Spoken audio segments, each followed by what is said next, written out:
Varios lectores de Así Prensa hace algún tiempo de distintas formas me han preguntado sobre el tema del sufrimiento y cómo sobrellevar el sufrimiento. Y lo presentan de distintas formas. Algunos comparten situaciones de sufrimiento que son extremas, realmente sorprendentes, por la cantidad de problemas que tienen y que se suman, que se apilan en su vida, y es sumamente triste, ¿no? Por otro lado, nosotros nos encontramos con personas que simplemente dicen, ¿cómo puedo sobrellevar las dificultades, los sufrimientos, las molestias cotidianas, ¿no? Una lectora de Así Prensa me dice que no hablamos suficientemente de este tema y que yo mismo no lo menciono suficientemente. Y es verdad, y lo lamento, ¿no? Me gustaría poder tener más cosas que decir, pero en realidad lo que tengo que decir es relativamente poco. Tal vez porque no tengo la virtud suficiente de tener una experiencia tan virtuosa del sufrimiento que no tengo mucho que hablar.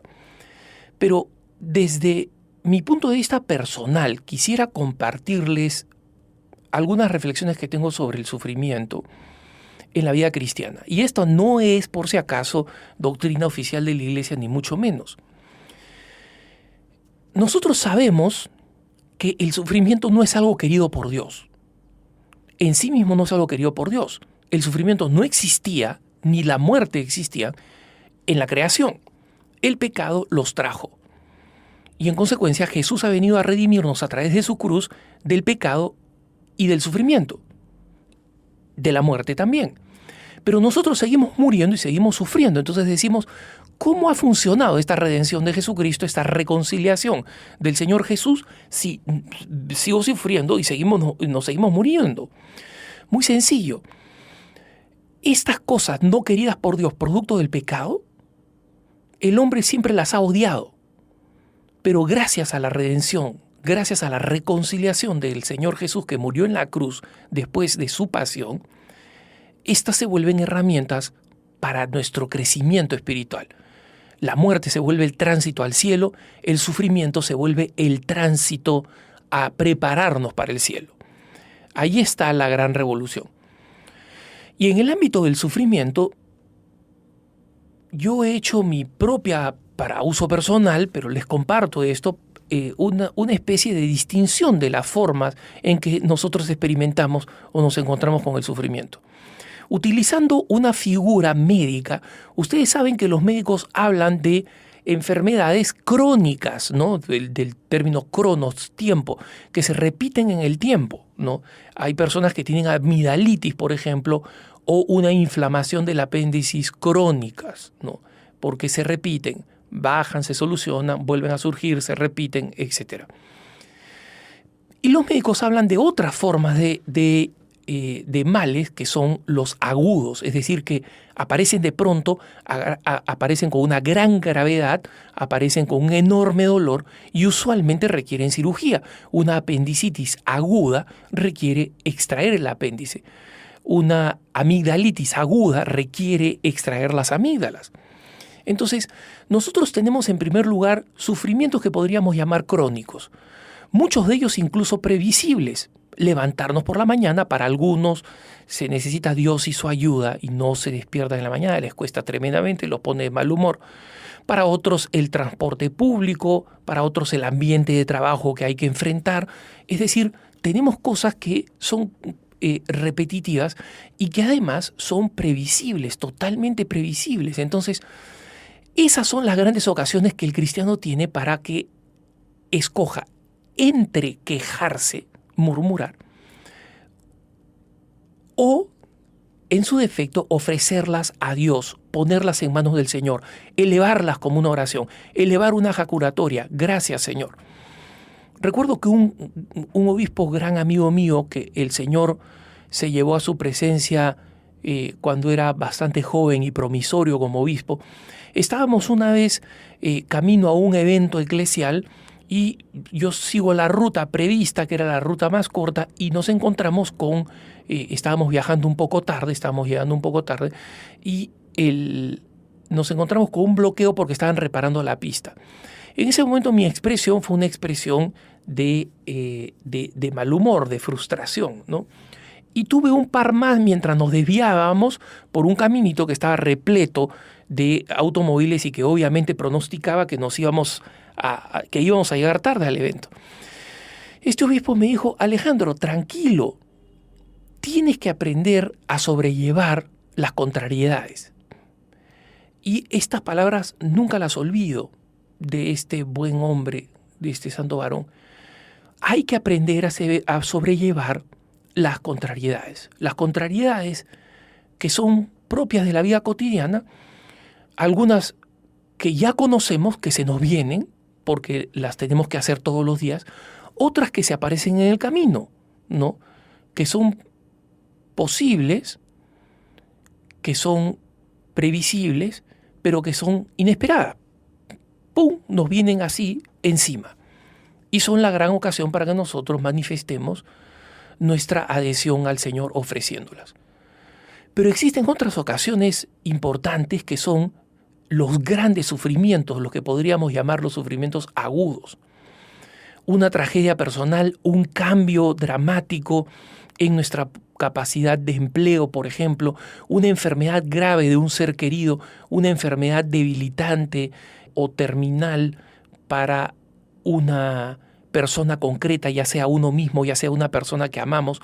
Esos son fuentes de sufrimientos agudos y en algunos casos las personas que yo conozco son verdaderos Job, ¿no? El personaje del Antiguo Testamento que le cayó en sí todas las maldiciones, perdió su trabajo, perdió su hacienda, perdió sus bienes, perdió sus familiares, perdió a sus hijos, perdió a su esposa y luego le cayó sobre él una enfermedad.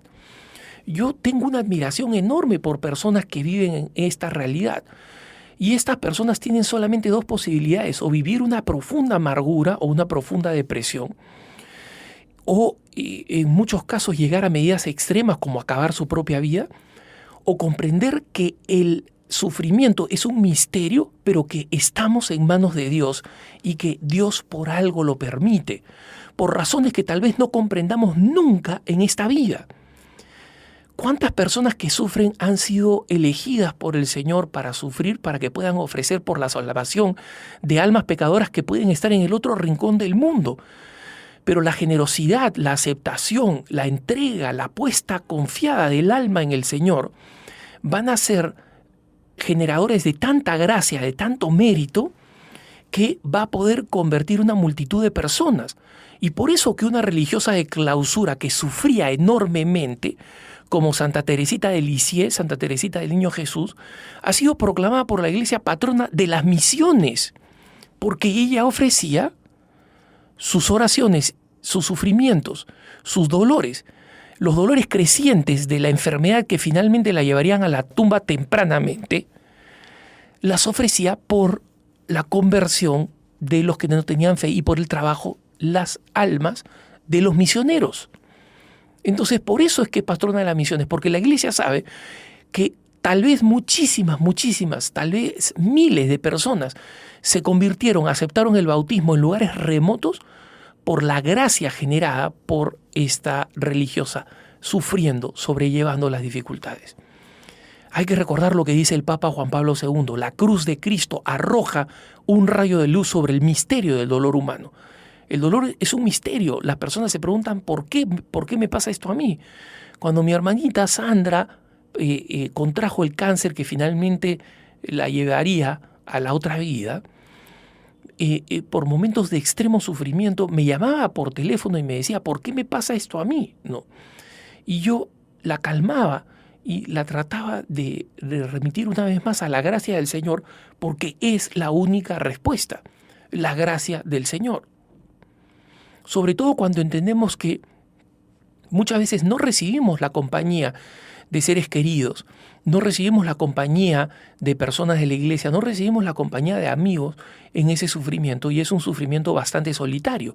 En el fondo, hermanas y hermanos, incluso si nosotros estamos rodeados de gente buena, de un buen sacerdote, de amigos, de compañeros que me acompañan en el sufrimiento, existe allí un nivel importante de consuelo, pero es solamente un consuelo parcial, porque la esencia del sufrimiento es la soledad. Yo sufro, puedo estar rodeado de muchas personas que simpatizan, que me dicen, te quiero, sigue adelante, lo siento mucho que sufras, etc. Pero el que está experimentando el sufrimiento soy yo. Y en consecuencia, eso lo hace específicamente solitario. Otro lector de Así Prensa preguntaba, ¿y qué cosa sucede con las mortificaciones? ¿Son buenas? Yo creo que las mortificaciones me hubieran llevado a prepararme mejor, me hubieran preparado mejor para este momento de sufrimiento profundo. Bueno, es muy importante decir, hermanas y hermanos, que si bien las mortificaciones buscadas, deliberadas, siguen siendo aceptadas por la Iglesia y siguen siendo practicadas por algunas congregaciones, hay que entender que la ascética más importante, que la mortificación más importante, es la de la vida cotidiana, la de las dificultades que hemos llamado precisamente crónicas, esas chiquitas.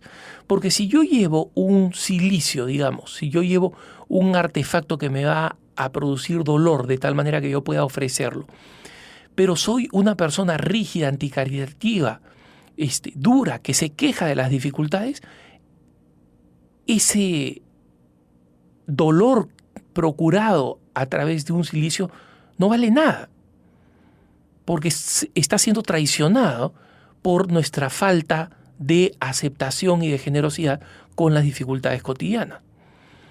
Y por eso es que hay que aplicar a la sobriedad, la generosidad, y a comprender que el principal medio para vivir o atravesar un sufrimiento agudo es nuestra fidelidad en sobrellevar los sufrimientos crónicos.